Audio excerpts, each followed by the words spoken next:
Hey, what's going on YouTube? Welcome to Master Your Mindset. I'm your coach, I'm your host. My name is John, and I appreciate you for joining because I know you could be anywhere in the world, but you choose to be right here with me, and you better believe it doesn't go unnoticed. So please, before we get started, get too far into it, go ahead and hit the subscribe button for me because I know you're gonna wanna get notified when we drop some future content. And just in case this is your first time, I wanna welcome you. I want you to make sure that you not only hit that subscribe button for me, but you don't hesitate to provide any feedback. If you have a comment you want to make, please let me get to know you. I want to make sure that I'm opening up the lines of communication, that you know if you need some support, you need some prayer, you need somebody to keep an eye on you, let us know. We want to make sure even if I don't have the proper resources or tools for you, that we get you the support and tools that you need to be the best that you can be, to become the best version of yourself. Because see, everybody's not an easy fix. We all have different beginnings. We all have different stories, different experiences, and that's what makes us different. And what I love is that we can come together as a community that's diverse, and we can work together towards a common goal. See, I think I told you guys before that Master Your Mindset is gonna pivot at some point in time, and we're gonna be in leadership development, where I'm taking young men and equipping them with the tools that they need to attain the optimal physical and mental health so that they can go out into the world and with confidence, boldly, and be great leaders and great leaders of their household, and great leaders in their communities, great leaders in their workplace. And ultimately, that's the way I see it. And so in order to do that and to foster that type of growth, we need your support. And I'm not talking monetary support, I'm talking about information. I'm talking about knowledge, wisdom. Your time is greatly appreciated. Your support just by liking and subscribing this video and subscribing to this channel is a great help. So please, if you have some questions or you have anything that you'd like to add, go ahead, comment below. You can email me directly. I'll put the email right here. And at the same time, if you have any other questions, please don't hesitate to reach out. Now, I know I got a little sidetracked, but let me go ahead and just get to today's topic. And that's really about exercise and how it impacts our human body and our performance. See, I love exercise. I used to be a personal trainer.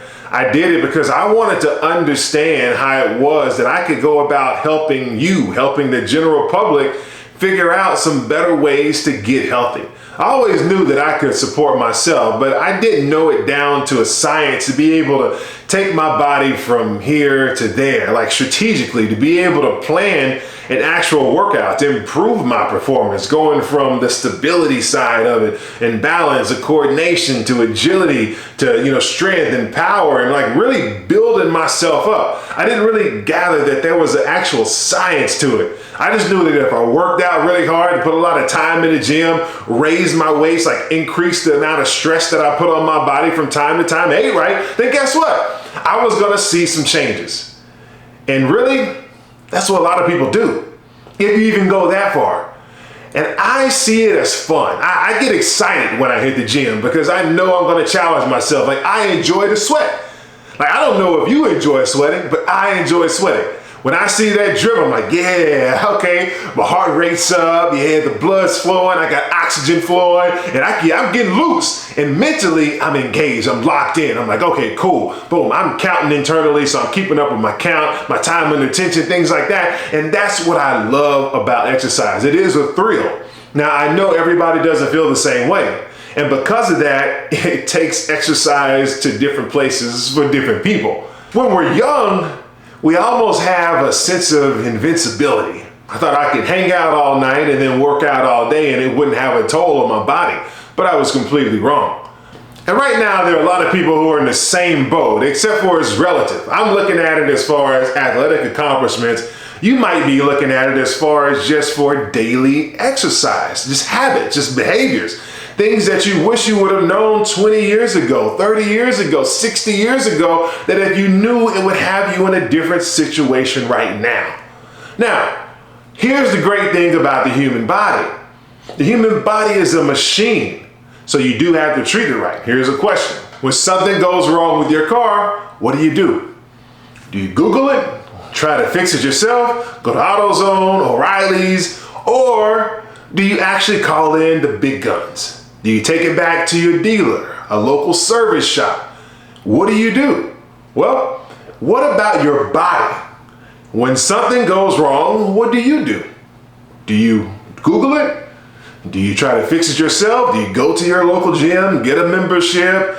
Or is it something a little more severe where you have to go to a doctor? You need to see a specialist. You need to have some test runs so you can figure out what the heck is going on, why you feel the way that you feel. I have no energy. This hurts. I'm sore. You have all these different responses, but ultimately we have to figure out how to get to the actual root cause. And really what it boils down to is just some lifestyle changes. A little better of a diet, a little more exercise, better sleep, less stress. And those are some simple fixes, and I say simple, but they really are some simple fixes that once you know how you're being impacted, it should trigger a response for you to take some action.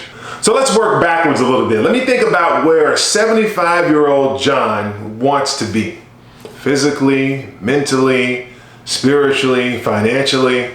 I want to think about that and figure out what it's going to take for me to get there. That's the vision that I want to have.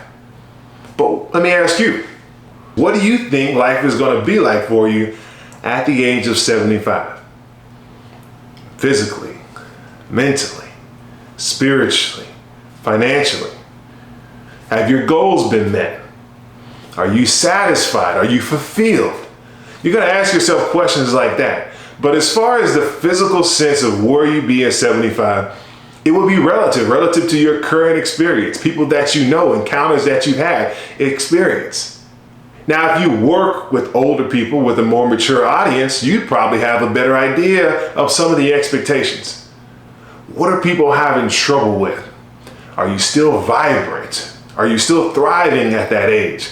Well, a lot of it really depends on the work that those people put in when they were 45, 35, 25. Those are some really pivotal years in just our lifespan. So what we do right now, especially before the age of 40, helps to dictate how we feel after the age of 40. Now, what's special about starting from the age of 75 is look at the life expectations, men and women. We're right around that same range. I'm using 75 because I'm gonna work backwards by 10. So what does 65 look like for you? You kind of paint the vision for yourself. 55, 45, 35, 25, right? So if you're a 15-year-old kid watching this right now, you're like, John, that's too far ahead, man. That's just too dadgum far, man. I don't know what you're talking about or what I should expect. Well, here's the deal, kid. You have parents, grandparents, great-grandparents. What does life look like for them at that age? Because you want to paint a picture because genetics is not enough. It's about lifestyle. Now, the bad stuff will scare you. The bad stuff, you think, okay, man, we got some diabetes that runs in my family. We got some heart disease that runs in my family, some cancer that runs in my family. Things like that will really get you hooked on really trying to find cures and try to find information and just excess of overload. I never met my real father, so I have no idea what my genetics look like from his side of the family. But I do have an idea of what I can do to put myself in a better situation, period. I can eat better, I can exercise, I can stress less, I can take better care of my mind by getting good rest, along with the exercise, along with the better diet, and come out in a better situation, not just right now, but also 55, 65, 75, and that is just if God wills it. There's so many unknowns that I can't even think that far ahead to try and plot out my course to the T because I don't know. So many unknowns. But what I can do is set myself up for success by taking precautions, by placing myself in environments where people support me, where they support my habits, the good habits, right? Where people are open to the things that I want to know, where I want to learn, the things that I need to achieve, my goals, my ambitions, right? So we're talking physical, mental, spiritual, financial, and I suggest that you do the same, no matter where you are in life. So let's talk about exercise. What does it look like if you're trying to live the best life that you can? If you're trying to make sure that you're in a good shape for your kids, for your grandkids, for your great-grandkids, so that you can be an active, vibrant leader in your household or in your community, or if you're still working at, let's say, the age of 75, 65, how that's going to look for you. Because see, we have to make sure that you put in the work right now. So no matter where you are, if you're 15 and not active, you can follow the same advice. 25, not active, you can follow the same advice. It works for everybody because see, it all starts with the steps that you take. And by steps, I mean literal steps. So I think on average, our steps are about 2.1 to 2.5 feet. Now, for me, being 6'6", my steps are a little longer. So for me to reach 10,000 steps is probably more like 5.5, 6 miles, where normally if somebody reaches 10,000 steps in a day, that's about 5 miles. So kind of think about how that impacts you and just your expectations for the exercise and the energy that you put out on a daily basis. Now, I know it's pretty tough to say, hey, am I going to reach 10,000 steps today and tomorrow and every day for the entire week? I mean, think about it. That's 35 miles in a week if you reach 10,000 steps. That's a lot of steps. That's really good at the same time, but is it practical for everybody? No. So let me ask you this. If you don't reach your 10,000 steps, are you down on yourself? Should you be down on yourself? No, you shouldn't be down on yourself. I think you need to take those expectations and you need to take them serious, but at the same time, don't add additional stress to your life because you didn't hit your goal. Once again, if I can lower the risk of premature death by just walking 2,000 steps at least per day, why would I not do it? If that's only 1 mile. So let me ask you this. What impact does your health have on your daily productivity? Because see, I would ask when it comes to your sleep, are you really getting rest? And if you aren't, how does that make you feel during the day? Sluggish, tired? What about your diet? What type of diet do you have? Are you getting enough vegetables? Are you getting enough fruits? Or are you eating a lot of processed foods, a lot of fatty foods? And if so, let me ask, how does that impact your energy levels? How does it impact the way your body feels? So what about exercise? Do you exercise often? And if not, how do you feel as far as energy levels, emotionally? Because see, I remember the Legally Blonde movie. I think it was Reese Witherspoon, and she said something about, you know, this person exercises regularly, and exercise releases endorphins, and endorphins make you happy, and happy people just don't kill their husbands or something like that. But I know we remember things like that, and so if so, why would you want those endorphins that make you happy from exercising to be a part of your daily routine? And maybe even if it's not daily, what about every other day? But you want it to be regular. You want to be consistent so that you can have the benefits. But once again, how does exercise make you feel? Here's a question I'd have for my believers, because if you're spiritually in shape and you're physically out of shape, what are you doing to prolong your life so that you can have more of an impact as a believer, to touch more souls, to impact more lives, that is going to help you? And ultimately, I say it would be with a physical, better body, to be healthier, to have the abilities to not have the sicknesses and the chronic illnesses that come along with not taking care of your physical body. Not saying that you neglect your spiritual self and those responsibilities, but you also have to provide focus, because prayer alone just isn't enough. Now, enough of that head scratcher for my believers. Let's get back to the power of positivity, because I want to make sure that everybody out there has listened so far and is optimistic about what they can do to improve their overall quality of life. Because I want to make sure that we're making the changes right now, that we're taking the time out of our day to truly focus on what it's going to take to build a better self.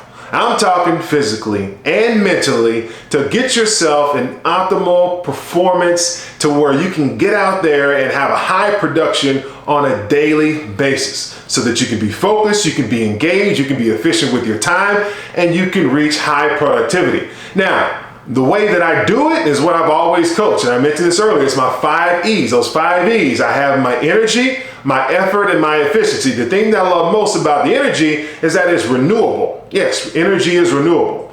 You need to take a nap, get some more energy. Eat better, get some more energy.